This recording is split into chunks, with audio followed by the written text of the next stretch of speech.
सुप्रभात बच्चों।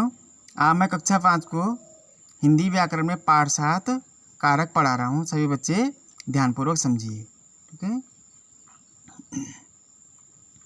सबसे पहले कारक की परिभाषा बताता हूँ।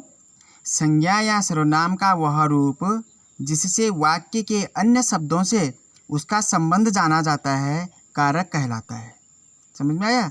संज्ञा है सर्वनाम का वह रूप जिससे वाक्य के अन्य शब्दों से उसका संबंध जाना जाता है, कारक कहलाता है। जैसे देखो चित्र में, देखो चित्र बनाया, पहला चित्र देखो, सूरज सांप डंडे मारा। सूरज है वो डंडे से सांप को मार रहा है, परंतु यहाँ पर जो वाक्य है वो सही ढंग से नहीं बन रखा है। सूरज सांप डंडे मारा। दूसरे में है दादी पूजा गुलाब फूल तोड़े, ठीक। तीसरा है राम छत है। तो तीनों जो वाक्य बने हुए हैं वो सार्थक बने हुए हैं, है तो सार्थक, परंतु वह पढ़ने में उसका जो सेंटेंस है, जो वाक्य है, वह बिना संबंध का, बिना संबंध किसी शब्द के संबंध से बना हुआ है। तो वह क्या है? अटपटा सा लग रहा है। देखो नीचे इन वाक्यों में पढ़ने पर अटपटा अवश्य लगता है, सभी सार्थक है।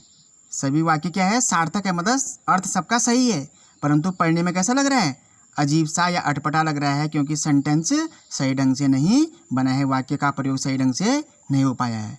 देखो आगे देखो, फिर भी किसी वाक्य का अर्थ पूरी तरह स्पष्ट नहीं है। अब इन्हीं वाक्यों को इस रूप में पढ़िए। इन्हीं वाक्यों को हम किसी रूप का जो है सहारा लेते हैं, तो उस वाक्य के द्वारा हम इस सेंटेंस को, इस वाक्य को क्या बनाते हैं? सही तरीके से बनाते। तो आगे देखो, सूरज ने सांप को डंडे से मारा। ऊपर देखो चित्र में क्या लिखा है? चित्र के नीचे लिखा है सूरज सांप डंडे मारा। तो है तो सही अर्थ उसका, परंतु वो वाक्य सही ढंग से नहीं बना हुआ है। तो अब देखो सही ढंग से जो बन रखा है, सूरज ने सांप को डंडे से मारा। सूरज ने मारा है और सांप को मारा है, और किस चीज़ से मारा है? डंडे से मारा है। ऐसे यह नीचे दादी ने पूजा के लिए गुलाब के फूल तोड़े। तीसरा है राम छत पर है। तो सही सेंटेंस, सही वाक्य का प्रयोग बना हमारा ये, ठीक है। इन शब्दों के द्वारा, हमारे इन अक्षरों के द्वारा जो हमने लगाया है, ठीक। अगला है नीचे देखो, अब इन वाक्यों का अर्थ आसानी से समझ में आ गया। इन वाक्यों में मोटे छपे शब्दों का प्रयोग होने पर इनका अर्थ स्पष्ट हुआ है। ने, को, से, के लिए, के, पर, इन शब्दों का हमने क्या किया? वहाँ पर प्रयोग किया है, ठीक है। तो तभी हमारा सेंटेंस क्या है, हमारा वाक्य क्या है? पूर्ण रूप से सही बना है। तो ये सभी शब्द वाक्य में आई संज्ञाओं का दूसरी संज्ञा या क्रियापदों में ठीक है, संबंध बता